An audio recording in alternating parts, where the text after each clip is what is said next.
E for One podcast. Thank you so much for watching.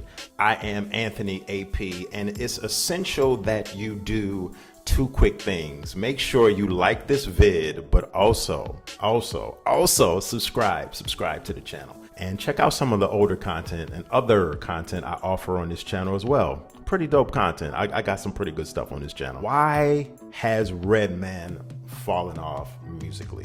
What happened to REDMAN's rap career? What is this dude talking about? Get the fuck out of here. In the late 90s is when Red's career just went downhill. He started to dip into other things like acting. Listen, Red fell off to me after the album Muddy Waters in 96. To me, that was his last great album. Of course, we already know what the album came out in 92. Very dope album. And then he came out with in 94, There Is a Dark Side. And There Is a Dark Side, he took it up another notch. You know, it was a There Is a Dark Side. One thing I do remember about There is that There Is a Dark Side was a dark album. Very dark album compared. That might have been REDMAN's darkest albums. And what I mean is dark as far as like the beats on the album was real kind of murky and dark and muffled sounding. It was just a grimy, straight up hip hop East Coast album.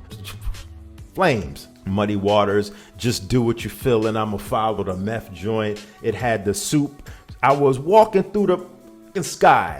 I was flying through the mother sky. Whatever, man. I mean, the joint was just, that album was crazy. But then after Muddy Waters is where things, to me, Red took a comedy approach. He started to do comic relief in his raps, and he took on a persona that was more of like ribbing and snapping on you. You know what I mean? It was like, even with the videos, REDMAN took a whole comedy approach. You know, I'll Be That off of Doc's the Name set the tone for that album. It was a comedy type of a song. Even the album cover was very like cartoonish. It had him as a cartoon on it. So it just kind of was it just set the tone for that album. You know, I'll Be That. Not too many, even though I'll Be That was kind of like a little mild, you know, crossover hit.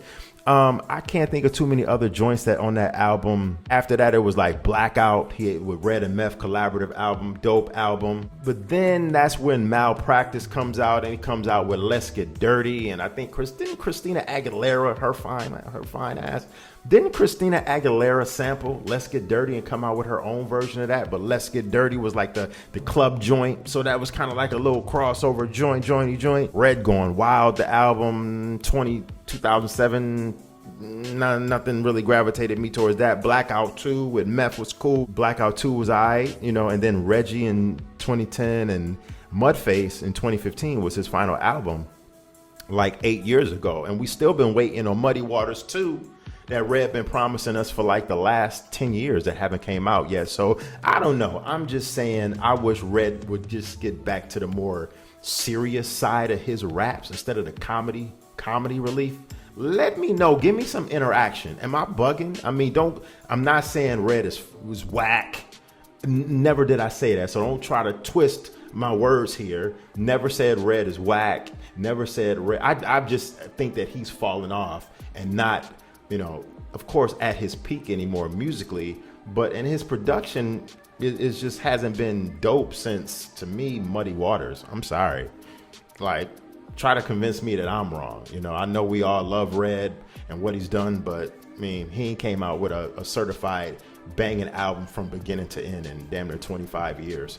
So let me know in the comment section. Like that joint up. This has been the E for One podcast. Until next time, peace. Sound founded phenom, knocking the balls for the start of the round. Yeah, get this cause I won't repeat it. Champions be defeated, I'll be the top seed.